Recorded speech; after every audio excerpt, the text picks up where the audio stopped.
என்ன மிக்ஸ்? இது என்ன பண்ண போறீங்க? உளுந்தங்க களி செய்ய போகிறேன். சும்மா கொஞ்சமாக செய்கிறதுக்கு எடுத்து வச்சுருக்கிறேன். அதாவது ஒரு 1/4 பங்கு இந்த சிகப்பு பச்சரிசி, இது வந்து தோலோட உள்ள உளுந்து, கருப்பு உளுந்து, அப்புறம் கொஞ்சமாக வெந்தயம், இதோட கொஞ்சம் ஜீரகமும் சேர்த்துக்கிடலாம். இது எல்லாத்தையும் மிக்சியில் அப்படி ஜீனி பருவத்தில் திரிச்சு வச்சுக்கிடணும்.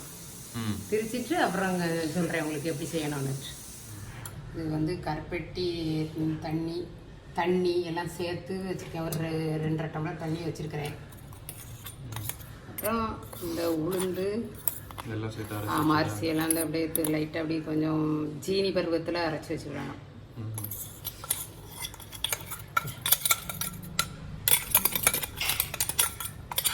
திடீர் களி. ஆமாம், இதை மாவு திரிச்சு மொத்தமாக வச்சுக்கிடுவாங்க. நம்ம அவசரமாக அப்படி தேவைப்பட்டால் அப்படி மிக்சியில் அடித்து கொஞ்சம் கொஞ்சமாக செய்துக்கிடலாம். இதில் நல்லா இதை நல்லா கட்டி இல்லாமல் கரைச்சி வச்சுக்கிடணும்.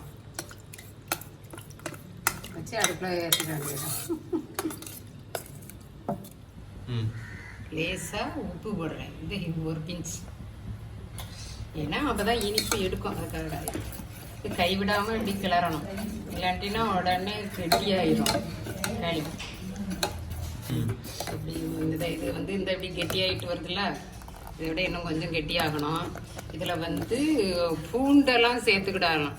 அது முதல்ல வேக வைக்கணும். ஒரு அவசரமாக செய்கிறதுனால இப்போ இதை பூண்டு சேர்க்கலை. முதல்ல பூண்டு குயிக் களி அது கொஞ்சம் முதல்ல பூண்டை வேக விட்டு வச்சுக்கிடணும். அதுக்கப்புறம் இந்த கருப்பட்டி தண்ணி எல்லாம் இந்த மாவை கரைச்சி அதில் ஊற்றி இதை அப்படி இந்த களியை கிளறலாம். அது ஒரு டேஸ்ட்டு தான். அது உடம்புக்கு நல்லது. பூண்டு எல்லாம் சேர்றது வாயுவுக்கு நல்லது. இதுலேயும் ஜீரகம் சேர்த்துருக்குறேன், வெந்தயம் சேர்த்துருக்குறேன். இனிப்பு வந்து உங்களுக்கு தேவையான அளவு சேர்த்துக்குங்க. கருப்பட்டி செய்யலாம். இந்த நாட்டு சர்க்கரையிலையும் சேர்ந்து செய்யலாம். ஏற்று இந்த அளவுக்கு வந்த உடனே ஆஃப் பண்ணி வச்சுருவோம். இது ஆறின உடனே நல்லா கொஞ்சம் கெட்டியாயிரும். நம்ம ஸ்பூன் வச்சு சாப்பிட்றதுக்கு வசதியாக. களி ரெடி ஆகிடுச்சு. ஆமாம், தேங்காய் பூ போட்டு கிளறிட வேண்டியதுதான். சரி, தேங்காய் பால் ஊற்றி செய்யணும்னா செய்துக்கிடலாம். தேங்காய் பூ போட்டு செய்தால் நல்லது. அப்புறம் வந்து சூடாக இருக்கிறப்ப இதில் நல்லா உடம்புக்கு நல்லதுன்னா முட்டை அடித்து ஊற்றிடுவாங்க. நல்லெண்ணெய் ஊற்றி முட்டை அடித்து ஊற்றி அப்படியே கிளறி தருவாங்க. அது வந்து நல்லா எலும்புக்கு பலன், உடம்பு வலிக்கெல்லாம் அது நல்லது. அது வந்து இந்த ஊரில் எல்லாம் இந்த களி செய்கிறப்ப இப்படி தான் செய்து தருவாங்க. தேங்காய் பூ போட்டு வச்சுருக்கிறேன் நான். பூண்டு